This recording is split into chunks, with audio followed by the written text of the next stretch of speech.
اہمیت نہیں دیتے. مکاتب کو اہمیت دینا چاہیے. اپنے بچوں کو بھیج کر محلے کے مکاتب کے اندر پڑھنا چاہیے. معلوم کرنا چاہیے کہاں پر مکاتب چل رہے ہیں, کہاں منظم مکاتب چل رہا ہے.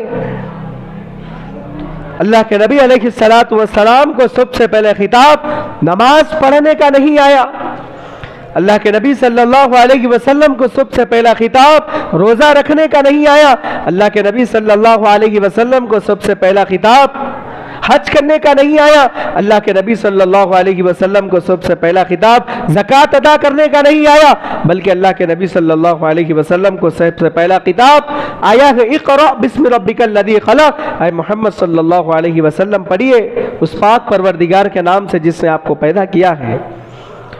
اللہ کے رسول صلی اللہ علیہ وسلم غار ہیرا میں ہوتے گئے, یہ آیت نازل ہوتی ہے. اللہ کے رسول کہتے ہیں ما انا بقارئ, میں پڑھا ہوا نہیں ہوں. ماذا اقرأ, کیا پڑھوں, کیف اقرأ. حضرت جبرائیل علیہ السلام اللہ کے نبی علیہ الصلوۃ والسلام کو پکڑ کر بڑے ہی ادب اور احترام سے سینے سے سینہ لگاتے ہیں, معانقہ کرتے ہیں. پھر آن حضور کے زبان مبارک پر وہی کلمات جاری ہو جاتے ہیں. جب ڈاکٹر مر جاتا ہے تو اس کا علم اس سے جدا ہو جاتا ہے. جب ڈاکٹر مر جاتا ہے تو اس کا علم اس سے جدا ہو جاتا ہے. جب انجینئر مر جاتا ہے تو اس کا علم اس سے جدا ہو جاتا ہے. دنیا کے جتنی بھی تعلیم ہے, جب وہ آدمی مر جاتا ہے تو اس کا علم اس سے جدا ہو جاتا ہے. لیکن یہ اللہ کا کلام ایسا ہے, قرآن کی تعلیم, دین کا علم ایسا علم ہے, قرآن کا علم ایسا علم ہے, حدیث کا علم ایسا علم ہے, ماں کی گود سے لے کر قبر کے لحد تک کام آتا ہے. قبر کی لحد تک یہ کام آتا ہے. آج ہمارے مدارس اسلامیہ میں کتنے بچے پڑھ رہے ہیں, آج کتنے بچے ہمارے مدرسے کو جا رہے ہیں, ہمارے گھروں کے اندر کتنے بچے حافظ ہیں, کتنے حفاظ ہیں. دینی تعلیم کی ہمارے پاس اہمیت ہی نہیں ہے, دینی تعلیم کو ہم ترجیح ہی نہیں دیتے. کئی علماء اکرام, ہم لوگ تو آزادی کے ماحول میں ہیں, کئی علماء اکرام جیل کی سلاخوں میں رہ کر وہ کارنامے انجام دیے جو آزادی کی زندگی میں بھی وہ کارنامے انجام نہیں دیے جا سکتے. علماء اکرام نے ویسے کام انجام دیے ہیں. حضرت علامہ سرخسی رحمت اللہ علیہ کنویں میں رہ کر اپنے شاگردوں کو فقہ کا درس دیا کرتے تھے. جب فقہ کو مرتب کیا گیا تو 15 جلدیں بن گئی. اسی طرح حضرت علامہ ابن تیمیہ رحمت اللہ علیہ جیل کی سلاخوں میں رہ کر اپنے شاگردوں کو پڑھایا کرتے تھے, شاگردوں کو درس دیا کرتے تھے. جب فتوحات کو مرتب کیا گیا تو 26 جلدیں بن گئی. حضرت شیخ الہند رحمت اللہ علیہ نے 10 پاروں کا ترجمہ دارالعلوم دیوبند میں کیا, باقی 20 پارے مالٹا کی جیل کے اندر لکھا ہے. حضرت مولانا حفظ الرحمان سیوہاری رحمت اللہ علیہ قصص القرآن کا اکثر حصہ جیل کی سلاخوں کے اندر لکھا ہے. علماء کرام نے, اکابرین نے امت کے بچوں کو پڑھانے کے لیے ایسی محنتیں کی ہے, کنویں کے اندر رہ کر درس دیا, جیل کی سلاخوں میں رہ کر امت کے بچوں کو پڑھایا ہے. بچے مرتد نہ ہو جائے, بچے کفر کے دہانے پر نہ پہنچ جائے. جیل کی سلاخوں میں رہ کر بخاری شریف پڑھانے والے علماء کرام جیل کے قیدیوں کو بٹھا کر الف با نورانی قاعدہ پڑھاتے تھے, ان کی نماز درست کراتے, ان کا روزہ رکھنے کا طریقہ صحیح درست کرواتے, قرآن پڑھنے کا صحیح طریقہ ان کا درست کرواتے. رشیا جیسا ملک جہاں اذان پر پابندی ہونے کے باوجود, رشیا جیسا ملک جہاں اذان پر پابندی ہونے کے باوجود, جہاں کلمے پر پابندی ہونے کے باوجود, رشیا جیسا ملک جہاں نماز پر پابندی تھی, قرآن پر پابندی تھی, مسلمانوں پر پابندی تھی, اسلام پر پابندی تھی, اگر کوئی رشیا جیسے ملک میں اذان دیتا, اگر کوئی نعوذ باللہ اس کو موت کے گھاٹ اتار دیا جاتا. اذان دیتا, اللہ کا نام لینے والے کو پھانسی کی سزا سنائی جاتی. اللہ کا نام لینا رشیا جیسے ملک میں جرم تھا, جہاں اذان پر پابندی تھی, کلمے پر پابندی تھی. وہاں کے علماء کرام نے کیسے کام کیا ہے, وہاں کے علماء کرام نے ایسا کام کیا ہے, سن کر پریشان رہ جائیں گے. تہہ خانے بنا کر, قبر کھود کر, اوپر شراب کی ظاہری دکان لگا کر, اندر بچوں کو لے جا کر، مدرسے کے بچوں کو لے جا کر، مکتب کے بچوں کو لے جا کر، تہخانوں میں لے جا کر بچوں کو استاد شاگرد مل کر پڑھتے، مکتب کے بچے اور مدرسے کے بچے قرآن حفظ کرتے، مکتب کے بچے نورانی قاعدہ پڑھتے۔ رشیا جیسے ملک میں ایسا قانون تھا، قبرستان میں کسی میت کو دفنانے کے بہانے قبرستان میں چادر تان کر استاد شاگرد قبر میں اتر کر استاد پڑھاتا، بچے پڑھتے۔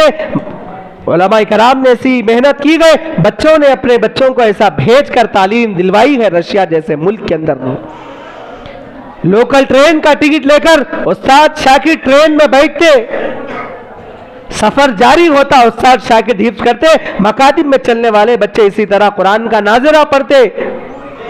جنگل میں بکریاں چرانے والا باپ بکریاں چراتے اپنے بچوں کو حفظ کرواتا، نورانی قاعدہ پڑھاتا، ناظرہ قرآن پڑھاتا۔ کرانہ اسٹور پر ترکاری سودا بیچنے والا رات کے اندھیرے میں بچوں کو جوڑ کر درس بخاری دیتا تھا۔ تو رشیا میں ایسی محنت ہوئی، آج تو الحمدللہ ہم لوگ اچھے ماحول میں ہیں، ہمارے ملک میں کوئی پابندی نہیں ہے، نہ قرآن پر پابندی ہے، نہ نماز پر پابندی ہے، نہ مساجد پر پابندی ہے، نہ مکاتب پر پابندی ہے، نہ اللہ کا نام لینے پر پابندی ہے۔ ہم لوگ آزادی ماحول میں گئے، پھر بھی ہماری کمی یہ ہے، نہ ہم بچوں کو نہ مدرسوں میں داخل کرواتے گئے، نہ مدرسوں میں لا کر پڑھاتے گئے، نہ مکاتب میں پڑھاتے گئے، نہ مدرسوں میں بھیج کر پڑھانے کے لیے تیار گئے، نہ مکاتب میں اپنے بچوں کو بھیج کر پڑھانے کے لیے ہم لوگ تیار ہیں۔ رشیا جیسے ملک کی محنت کو دیکھے، وہاں کے مسلمانوں نے اپنے بچوں کو کیسی مصیبتوں میں پڑھایا، تہخانوں میں اتار کر اپنے بچوں کو ماں باپ نے پڑھایا، خبر میں اتار کر اپنے بچوں کو پڑھایا، لوکل ٹرین کا ٹکٹ لے کر علماء وہاں کے سفر کرتے، بچوں کو بھیج کر پڑھایا، رات کے اندھیرے میں جوڑ کر بچوں کو پڑھایا۔ ہم تو آزادی کے ماحول میں ہیں، ہم تو بچوں کو پڑھا سکتے ہیں نا، پھر بھی دینی تعلیم کی طرف ہماری بے رغبتی دن بدن بڑھتی جا رہی ہے، جس کی وجہ سے بچوں کا ایمان نرغے میں ہے، ایمان نرغے میں ہے۔ ہم کو کچھ فکر نہیں ہے، ایسے اسکولوں کے اندر بھیج رہے ہیں، کیا پڑھایا جا رہا ہے، مجبوراً پڑھایا جا رہا ہے، کیسے کیسے پروگرام میں بچے حصے لے رہے ہیں۔ مسلمانوں کی بات کر رہا ہوں، غیر مسلم اسکولوں میں بھیج کر ویڈیوز آئے تھے، کوئی ڈھکی چکی بات نہیں ہے۔ ایک اسکول کلاس ٹیچر پورے اسکول کے بچوں کے سامنے موم بتی لے کر آ رہی ہے، اور سب بچے ماتھے پر تنکا لگا رہے ہیں، ماتھے پر بٹو لگا رہے ہیں۔ حال کا اور ایک ویڈیو آیا تھا، ایک بچہ مورتی بنا ہوا ہے، اس کے پیچھے 7 چکر لگائے جا رہے ہیں۔ تو ہم کیسے اسکولوں کا انتخاب کر رہے ہیں، کہاں انتخاب کر رہے ہیں؟ ایسا ہم اسکولوں کے بچوں کی لاپرواہی ایسے کریں گے تو کیا بچوں کا ایمان ثابت قدم رہے گا یا نہ رہے گا؟ اسی لیے میں تھوڑی دیر پہلے ابھی کہا، پہلے اسکول بچے جاتے مسلمان بن کر اسکول سے واپس آتے، آج اسکول جانے والے آتے وقت کوئی مسلمان رہنا کوئی یقینی بات نہیں ہے۔ مسلمانوں کے اسکولوں میں پڑھانا چاہیے، اور مسلمان اسکول کے ذمہ داروں کو چاہیے کہ اپنی تعلیم کو، اسکولوں کی تعلیم کو مضبوط بنانا چاہیے، اعلیٰ تعلیم سے مسلمانوں کو آراستہ کرنا چاہیے۔ مسلمانوں کا یہ حال ہے، اتنے مسلمان ہیں لیکن مسلمانوں میں لاکھوں روپیہ شادیوں میں خرچ کریں گے، لاکھوں روپیہ جہاں چاہے لٹائیں گے، لیکن مسلمان پورے مل کر اسکول کیا نہیں بنا سکتے؟ مسلمان بنا کر مل کر کالج نہیں بنا سکتے؟ مسلمان بچیوں کا آج حال یہ ہے، گرلز کالج میں صرف مسلمانوں کے گرلز کالج میں پڑھائے، لیکن ہم اپنے بچیوں کو، مسلمان بچیوں کو کہاں کالجز کے اندر بھیج رہے ہیں، کہاں کیسے مطمئن رہے ہیں؟ واقعات آ رہے ہیں، بچیاں برقع اتار کر کالج کے باہر پھر رہے ہیں، یہاں سے برقع پہن کر جا رہے ہیں، پھر اس کے بعد اتر کر کالج کے نام پر کیا کیا ہو رہے ہیں، کیا کیا خرافات ہو رہے ہیں، مجھ سے زیادہ آپ حضرات جانتے ہیں۔ بچیاں مرتد ہو رہی ہے، ایمان کو الوداع کہہ کر رخصت ہو کر جا رہے ہیں۔ تو ماں باپ کی ذمہ داری بنتی ہے، کس کی ذمہ داری بنتی ہے؟ آج کا زمانہ ایسا نہیں ہے کہ اولاد کے اوپر بھروسہ کیا جا سکے۔